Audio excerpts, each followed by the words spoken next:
এই যে আমরা ম্যাট্রিক্স নির্ণায়ক এবং সরলরেখা এই দুইটা অধ্যায় কমপ্লিট করছি। এই দুইটা অধ্যায়ের ম্যাট্রিক্স নির্ণায়কের ক্লাস হয়েছে 2টা, সরলরেখা হয়েছে 3টা। এই 5টা ক্লাস, এই 5টা ক্লাস কমপ্লিট করছে সর্বোচ্চ 80% স্টুডেন্ট, মানে 2টা অধ্যায়। এই 2টা অধ্যায় কমপ্লিট করছে 80% স্টুডেন্ট। ধরো শেষ পর্যন্ত স্টুডেন্ট হলো 20,000 ধরো। তাহলে 20-এর 80% কত? 16,000। কত হয়? 16,000।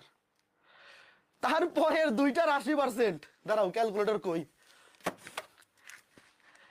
পরবর্তী 2টা অধ্যায় মানে 2টা 4টা, ওইটা কমপ্লিট করবে এই 16,000-এর 80%।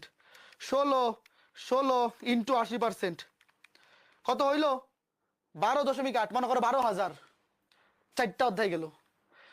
তারপরের 2টা, টোটাল 6টা অধ্যায় কমপ্লিট করবে আরো, তাই ওইটার 80%, মানে 20% বলে মানে আস্তে আস্তে পড়ালে বাদ দিয়ে দিবে, ক্লাস করা বাদ দিয়ে দিবে।